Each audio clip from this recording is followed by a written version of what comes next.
پکارتے رہو، آ رہی ہیں آوازیں آ رہی ہیں۔ تو اصحاب امام بھی سن رہے ہیں، یہ بھی پتہ ہے۔ اور پھر رہ گیا یہ کہ بھئی آپ کا مرتبہ کیا ہے، تو یہ تو ہر امام نے آپ کی تعریف کی ہے۔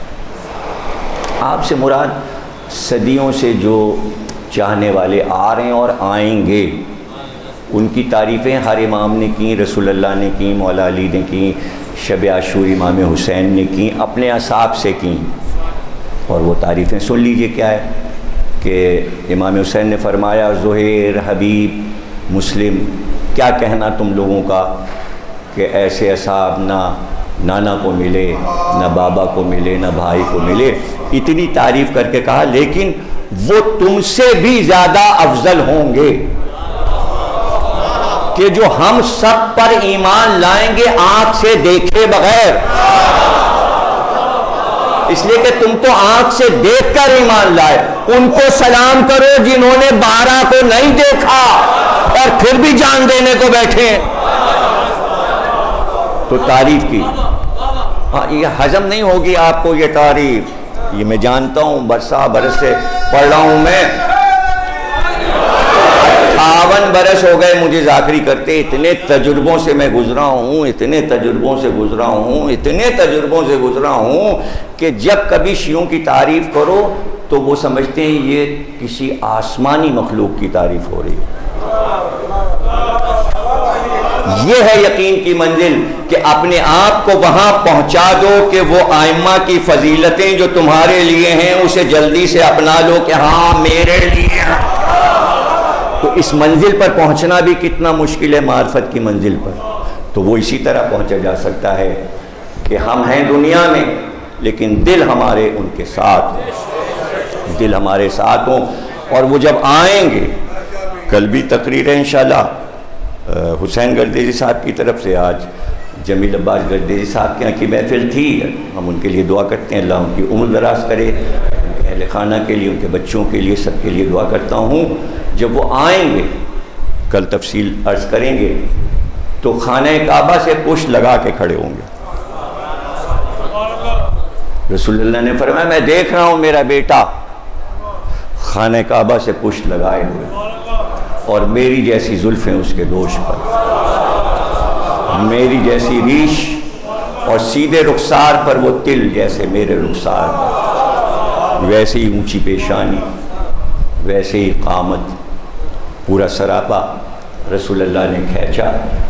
اور جب آئیں گے اور بیعت لیں گے تو شان دیکھیے آپ نے کہ پشت جو ہے وہ کعبے کی دیوار سے، رکن یمانی وہ جگہ جہاں سے فاطمہ بنت اسد داخل ہوئی تھی، اسی طرف سے 12ویں مولا کی آمد ہے۔ گویا گھر کا مالک آ گیا، گھر کا مالک جو ہم کہتے ہیں اہل بیت کعبہ، اہل بیت یہ ہیں گھر کے مالک۔ گھر تو کوئی قبضہ نہیں کر سکا اور کر بھی نہیں سکتا، تالا پڑا ہے۔ اللہ کے گھر میں تالا پڑتا ہے نہیں؟ ابے اللہ کے گھر میں تالا، اس میں کون سا مال رکھا ہے اللہ کا جو لٹ جائے گا؟ لیکن تالا یہ بتا رہا ہے مالک ہے،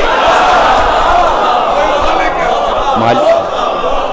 بھائی آپ کے خالی گھر ہوتے ہیں، کوٹھیاں لوگوں کی بنی ہیں، کوئی امریکہ میں رہ رہا ہے، کوئی لندن میں رہ رہا ہے، گھر میں کوئی سامان نہیں ہے لیکن تالا ہے، نہ ڈالیے مطلب کیا کوئی لوٹ لے جائے گا؟ نہیں، وہ تالا پڑے گا، چاہے ہلکا سا پڑے، چھوٹا سا پڑے، بڑا سا پڑے، تالا دیکھ کے آدمی سمجھ جائے گا مالک ہے۔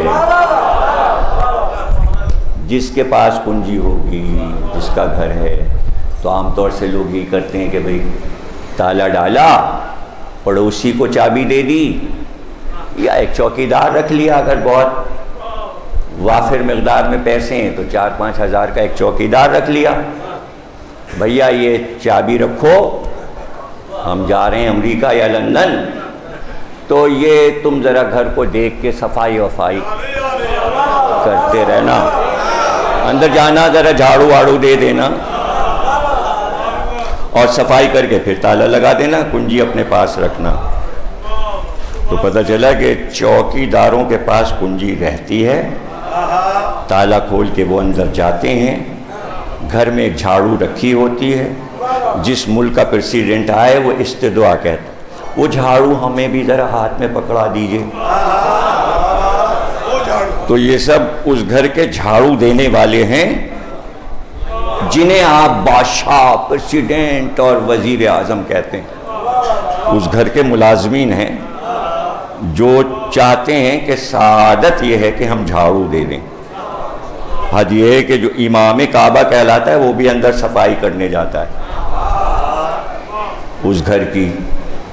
تو مالک گھر کا جو ہے وہ ہے، اور تالا بتا رہا ہے کہ انتظار ہو رہا ہے، تالا بتا رہا ہے کہ مالک کا انتظار ہے، جب وہ آئے گا تو گھر دے دیا جائے گا۔ اور عام طور سے جیسے گھر کا رکھوالا ہوتا ہے تو وہ محلے کا بھی ہوتا ہے۔ ہمارے کراچی میں چوکی دار رکھ لیا جاتا ہے پورے محلے کے لیے، وہ اپنا سائیکل پہ بیٹھا 12 بجے نکلا، صبح 5 بجے جاتا ہے، پورے رات وہ محلے کا چکر لگاتا ہے، طواف کرتا ہے سائیکل پہ بیٹھ کے، ایک چکر لگایا، دوسرا چکر لگایا، 5 بجے تک اس کے 7 چکر تو ہو جاتے ہیں۔ تو جاؤ بھائی چکر لگا کے دیکھیے آؤ گھر پہ قبضہ تو نہیں ہو گیا، اور یاد رکھنا مالک آنے والا ہے، مالک آنے والا ہے، جاؤ گھر جا کے دیکھاؤ۔ اگر تم اپنے مالک سے وفادار ہو تو ابھی مالک کو تو نہیں دیکھ سکتے، تم گھر تو دیکھاؤ۔ تو سب گھر دیکھنے جاتے ہیں، ہاں بھائی گھر ٹھیک ہے، محفوظ ہے، پردہ پڑا ہوا ہے، غلاف پڑا ہوا ہے۔ تو غلاف بھی بتا رہا ہے کوئی آئے تو جو یہ غلاف اٹھائے، غلاف اتارے۔ تو کعبے نے بھی گویا نقاب ڈال لی غیب کی، اور وہی آئیں تو کعبہ سوگ بڑھائے۔ وہ سوگ نشین اسی لیے ہوا کہ سارے امام اس سے جدا ہو گئے، اور آج تک جدا ہیں گھر سے، اس لیے وہ کالا لباس پہنے ہوئے۔ امام آئیں گے عاشور کے دن، 10 محرم کو پکار ہوگی شب قدر میں، رمضان میں، تو رمضان کے 6-7 دن اور پورا مہینہ شوال، ذوالقعدہ، ذوالحج، 3 مہینے اور 10 دن محرم کے، تو یہ 3 مہینے اور 17 دن کے بعد وہ آ جائیں گے پکار کے، جبریل پکاریں گے۔ رسول اللہ نے فرمایا شب قدر میں آدھی رات کو پکار ہوگی کہ ظہور ہو گیا، اور کوئی بشر ایسا نہیں ہے کہ جو یہ آواز نہ سنے۔ جبریل کی پکار کو سب سنیں گے کہ آمد ہو گئی ہے، اور وہ آ چکے۔ اور آنے کی نشانی یہ ہے کہ جو حجرہ عبادت ہے امام کا مکان میں، خاص عبادت کا حجرہ جہاں آپ کا مصلی بچھا ہے، تو پہلو میں سیدھے ہاتھ کی طرف، پہلو میں ذوالفقار نیام میں رکھی ہے۔ دروازے پر، صدر دروازے پر ذوالجناح موجود ہے، اور بالکل سامنے کونے میں گھر کے علم عباس کا لپٹا ہوا نصب ہے۔ اور جس وقت پکار ہوگی جبریل کی اور حکم آئے گا تو اس وقت ذوالفقار آپ سے آپ نیام سے نکل آئے گا، اور عباس کا پرچم خود کھل جائے گا، اور ذوالجناح سر جھکائے ہوئے امام کے قریب آ جائے گا۔ اور زیادہ دیر نہیں لگے گی امام کو حکم کے بعد کہ ذوالفقار اٹھائیں گے، دستے پہ ہاتھ رکھیں گے، رکاب میں پیر ڈالیں گے، عباس کا علم لیں گے، اور گھوڑے پر آپ تشریف فرما ہوں گے۔ وہی ذوالجناح جو کربلا والا ہے، وہی ذوالفقار جو کربلا والی ہے، وہی علم جو کربلا والا ہے، اور اس طرح آپ ظہور کریں گے۔ مکان میں آپ کے تابوت سکینہ ہے، وہ تابوت جس کا ذکر قرآن میں ہے، جس میں تمام انبیاء کے تبرکات ہیں، اور اس کے بعد ہر امام کے تبرکات اسی میں رکھے جاتے رہے۔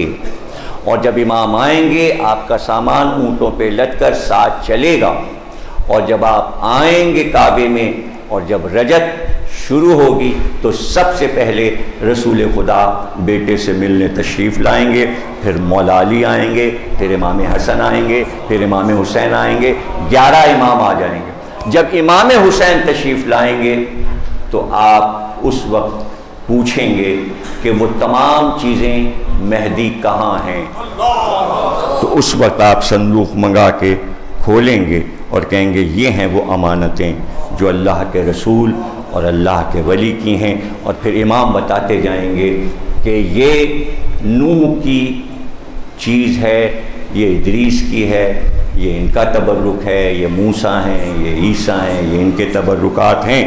سب دکھانے کے بعد پھر ایک کرتا نکالیں گے خون بھرا اور کہیں گے یہ میرے جد رسول خدا کا وہ کرتا ہے جو جنگ احد میں آپ پہنے ہوئے تھے۔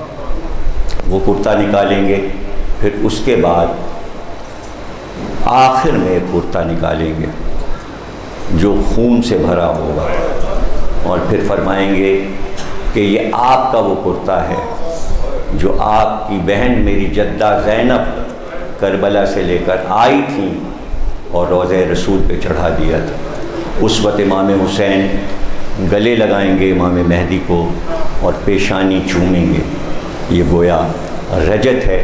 تقریر میں نے ختم کی، اور اس کے بعد فوراً جب رسول خدا تخت نشین ہوں گے اور پہلو میں پہلی بار ایسا ہوگا کہ پورا گھرانہ ایک جگہ جمع ہوگا۔